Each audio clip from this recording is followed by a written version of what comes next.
Y vamos a platicar ahora con Rafael Polán. Bueno, él ya nos acompañaba desde el inicio del programa, pero vamos ahora con su tema y nos va a platicar de la hija rebelde de Stalin. Oigan, es que este es un... Rebelde. A ver, A propósito de, ¿cómo dijimos? ¿Ruso rojo?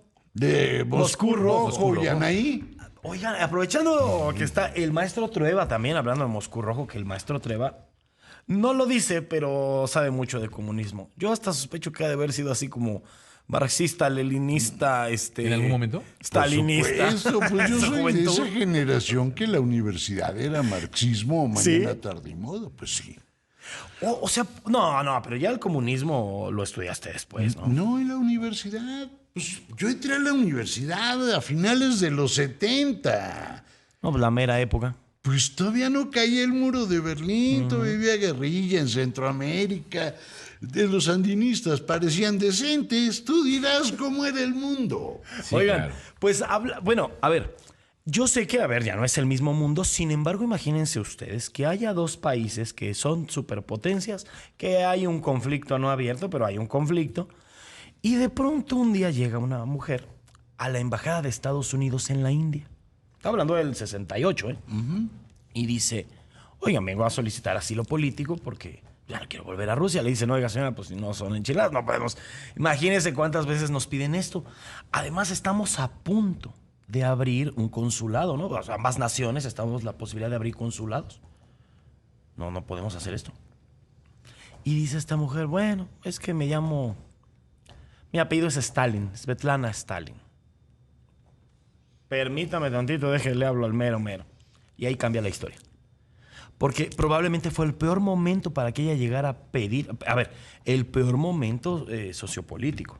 Claro. Porque para ella a todo dar. A ver, ella...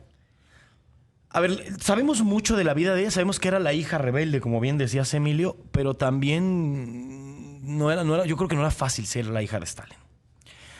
Y Winston Churchill, que era un gran estudioso de la segunda... Hombre, ganó el premio Nobel, ¿no? Si no era un gran estudioso de de la Segunda Guerra Mundial, más allá que la haya vivido.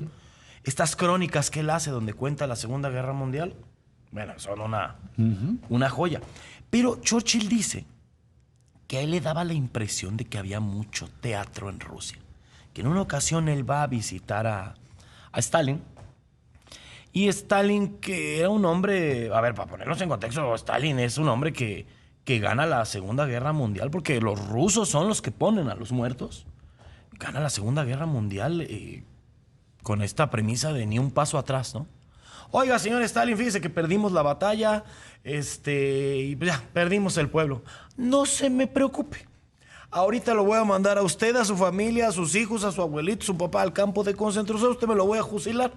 ¿Cómo que perdimos la ciudad? Ni un paso atrás. ¿Sabes quién volvió a dar un paso atrás? Pues nadie. Decía Stalin, mis hombres me tienen más miedo a mí que a los fusiles del enemigo. O sea, tienen más miedo de retroceder hacia donde yo estoy que de avanzar hacia un rifle. Pero fíjate qué hombre es Stalin, ¿no? Claro. Y Stalin, a ver, Stalin, que siempre fue un tipo al que le importaba mucho como el demostrar, ¿no? El poder ruso, ¿no? El poder No hay debilidad. No la hay. Porque además Stalin, yo creo que era un hombre con muchos complejos, ¿no? Stalin no era ruso, ¿no? De entrada, y como el otro líder del bigote, que no era alemán, pues este no era ruso, pero dime si no es el más ruso.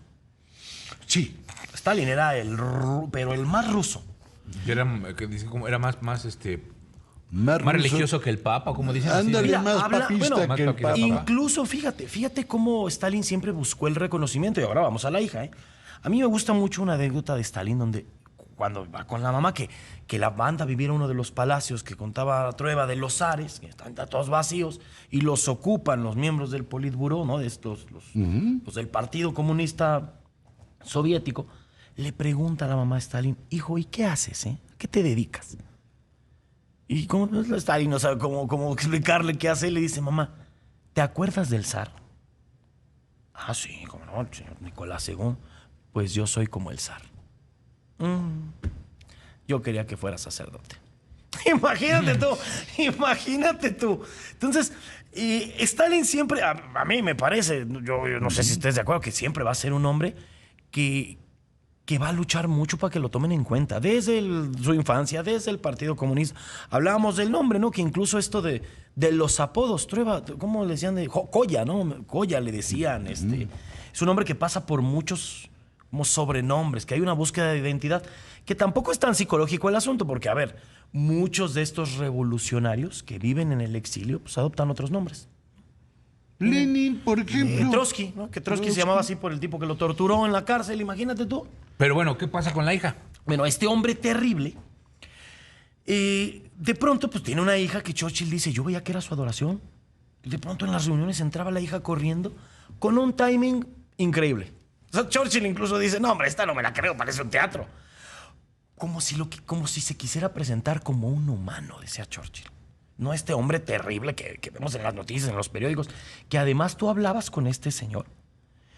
Y además de ser un hombre que imponía, físicamente no era muy alto, pero el tipo te imponía. Y cuando la hija empieza a crecer, ya no es esta niñita que describe Churchill. Ya le gustaba enseñar el chicharrón, por ejemplo, ¿no? Y entonces las primeras discusiones que hay con Stalin son, hija, tápate ahí, ¿no? Pero como era la princesa soviética, era la hija del todopoderoso Stalin, pues no pasaba nada. De verdad era su adoración. Hasta que empieza como que la relación con alguien que no me gusta, desde los 17 le sabemos una relación, se va a casar muy joven, luego el papá la va a casar con otro hombre, o sea, va a tener ahí varios romances, pero lo que importa de esta mujer es que toda su vida gira en torno a su padre. Lo que el padre le diga, lo hace. Incluso ella está enamorada de un extranjero, un hombre de la India, que cuando él muere, ella va a la India, nunca se pudo casar con él porque no te podías casar con extranjeros, y ella va a dejar las cenizas al Ganges, le dan permiso. Y estando en la India, se enamoró de la India. Dice, es que este lugar es maravilloso. Está lleno de colores, de sabores, los olores, esto que estaban mencionando, me encantan. A ver, ¿cómo ha de haber estado la vida en la Unión Soviética para que vayas a la India y digas, me encanta? No, me bueno. encantan los olores, los sabores, la gente es alegre, es servicial. Pues de todo modo sigue siendo lo mismo. No ha cambiado, creo que no ha cambiado mucho la Unión Soviética con lo que es Rusia ahora, ¿no? Ahora, no es lo mismo ir a la India como la hija de Stalin. Bueno, tienes toda la Perdón, razón. que ir como tú y como yo. Como Rafael Polanco, tienes toda la Ahí razón. hay una Tienes toda la razón. pequeña, pues como en la Bamba, Lo pues que- una cosita menor ahí. Es cierto. Lo que es cierto también es que esta mujer, cuando se da cuenta que si vuelve a Rusia no la van a dejar salir del país, toma a sus hijos, va a la embajada de Estados Unidos y pasa esto que les conté. Vengo a pedir asilo. En el peor momento, en plena Guerra Fría. Sí, claro. Y en un momento en donde ambos países están a punto de abrir embajadas. Ahora, consulados. Esto de la Guerra Fría, yo creo que no es poca cosa. Y es un asunto como las religiones. ¿Qué religión conoces? La tuya, con la que creciste. Oye, voy a ser un gran especialista en budismo. Nunca vas a conocer totalmente una religión en la que no creciste. Algo así pasa. Algo así nos pasa. Si no conocimos la Guerra Fría, va a ser bien difícil que entendamos esta tensión que, como dice Trueba, lo ves en la televisión, lo ves en la literatura, en las caricaturas, o en las tiras de Abre Mafalda, para que veas el miedo atómico, ¿no? Sí. Es la época donde todo era atómico. Todo era atómico. Hasta las plumas. El bolígrafo atómico, tú dices, ¿cómo? La hormiga, todo es atómico.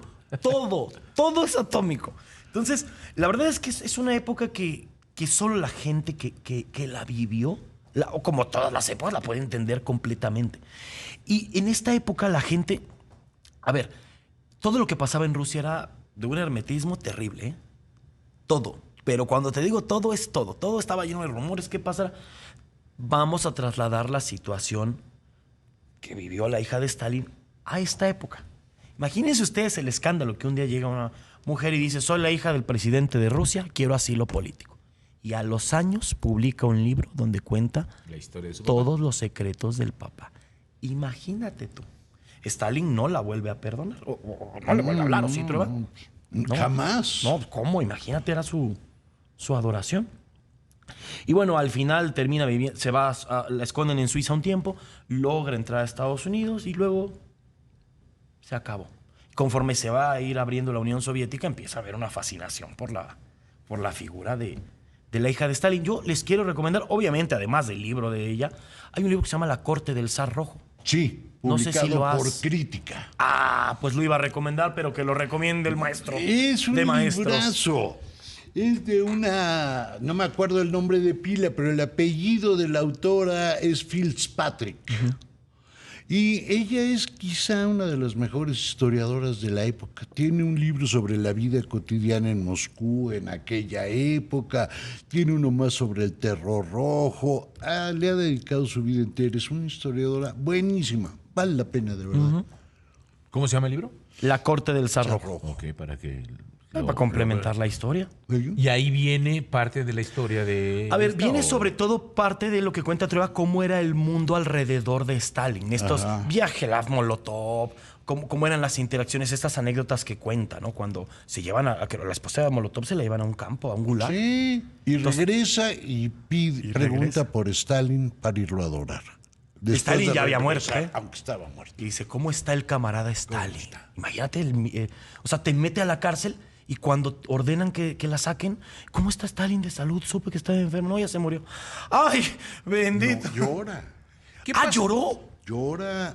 No, ya estaban muy La pasan condicionados. muy mal. No, pues es que era lo que hacían todos. ¿Qué ibas a preguntar, Emilio? Eso, que qué pasaría si en esta época actual regresaran este tipo de líderes, luego entre comillas, como Hitler, como Lenin, como Stalin? ¿Qué pasa? ¿Cómo sería enfrentarse a esta Están volviendo. actualidad? Sí, pero esta actualidad bajo esa premisa de lo que sabemos de